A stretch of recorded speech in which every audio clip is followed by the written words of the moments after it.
ఓం నమః శివాయ. ఓం కాళభైరవాయ నమో నమః. హరి ఓం. సర్వత్రా భగవద్బంధువులందరికీ కూడా మనం హిందువులమందరము కూడా ఇంటి గుమ్మంలో సింహద్వారాల యందున ఫ్యాక్టరీలు, కర్మాగారాలు, అనేక వ్యాపార సంస్థల ముందర మనము బూడిద గుమ్మడికాయను పూజ చేసి కట్టుకుంటూ ఉంటాం. మనకు తెలియకుండానే మన యొక్క వృత్తి, ఉద్యోగ, వ్యాపార స్థల కార్యక్రమాల చేత ఆఫీస్కు జనాలు వచ్చిపోతూ ఉంటారు. మనం కూడా అనేక గ్రామంలో శ్మశానం పైన మనం వెళ్ళడం రావడం, అంటే మృత్యుఘోష, అపమృత్యుఘోష, వాహన ప్రమాదాలు ఎన్నో చూస్తూ ఉంటాం. అంటే నరుడు యొక్క దృష్టికి నల్లటి నాపరాయి కూడా బద్దలైపోతుందట.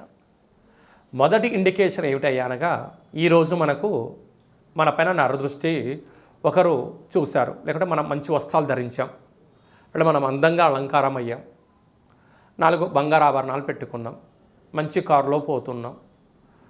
అంటే మనం ఇంట్లో ఉండలేం కదా, బయటికి వెళ్ళాల్సిందే. జనాలను మనల్ని చూడాల్సిందే, జనాలు మనల్ని కూడా చూడాల్సిందే. వారు చూడగానే ఆ వ్యక్తిలో ఒక తెలియని ఒక అసూయాభావం కలుగుతుంది.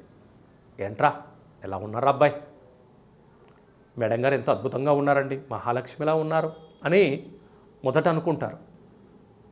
లోపల అనగానే అసూయ, ద్వేషం అనేది మొదలయ్యి, నాకు అలాంటి వస్త్రాలు లేవే, నాకు అలాంటి కారు లేదే, అలాంటి ఆభరణాలు లేవే, ఆ రాజదర్పణం నాకు లేదే అనేటువంటిది కలుగుతూ ఉంటుంది.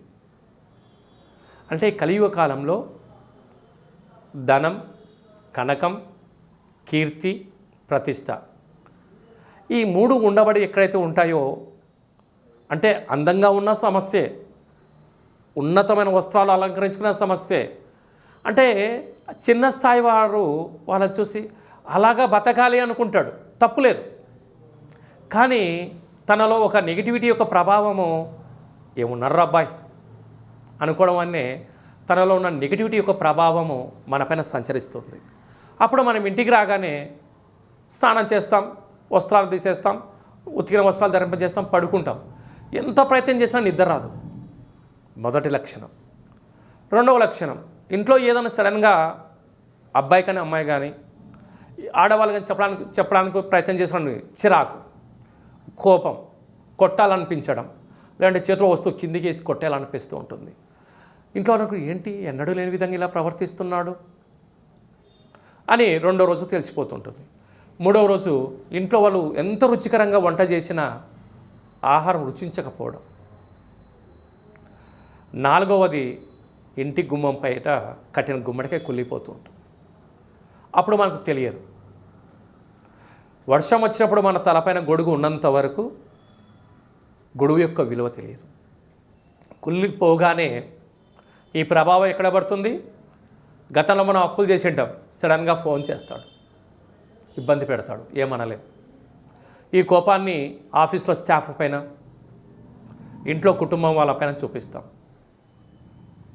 దీని యొక్క ప్రభావం పెరుగుతూ ఉంటుంది. ఈ లోపల సడన్గా మన ఇంట్లో ఏదో పండగనో, అందరూ ఆనందకరమైన పండగ చేసుకుంటుంటారు, అందరు గృహాలలో.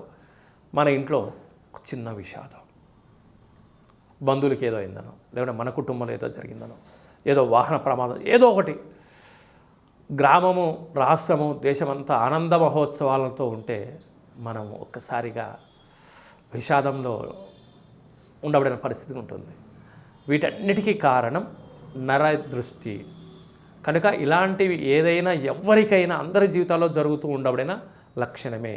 కనుక ఇమీడియట్లీగా అలా కలగగానే గోమూత్రాన్ని కొంచెం ఒక 4 చుక్కలు వేసుకొని స్నానం చేయడం. స్నానం చేసేటప్పుడు చిటికెడంత ఉప్పును నీళ్ళలో వేసి స్నానం చేసుకోవడం. ఇంటిని ప్రతిరోజు శుద్ధి చేసడం, ఉప్పు వేసి క్లీనింగ్ చేయించడం. ఇమీడియట్గా కుళ్ళిపోయినటువంటి గుమ్మడికాయను మార్చి కట్టుకోవడం. కాలికి పురుషులైతే కుడి కాలికి, స్త్రీమాతలైతే ఎడమ కాలికి నల్లటి దారాన్ని కట్టుకోవడం ఆవశ్యం. దీనివల్ల తీవ్రత తగ్గుతుంది, మనశ్శాంతి కలుగుతుంది. మనకు కూడా ఏమైనా ఇలాంటి పరిస్థితులు ఎదురైనట్లయినా, ఇలాంటి ఇబ్బందులకు గురవుతున్నట్లయితే ఒక్కొక్కరికి ఒక్కొక్క రకమైనటువంటి పరిస్థితి ఉంటుంది. కనుక ఈ కింది నెంబర్ మీరు సంప్రదించినట్లయితే చిన్న చిన్న రెమెడీస్ ద్వారా వీటిన్నింటిని అధిగమిస్తూ ఆనందకరమైన ఆధ్యాత్మికరమైన ప్రశాంతకరమైన జీవితాన్ని పొందాలని మనం కూడా మనసారా కోరుకుంటూ ఆశీర్వచనం. జయోస్తు.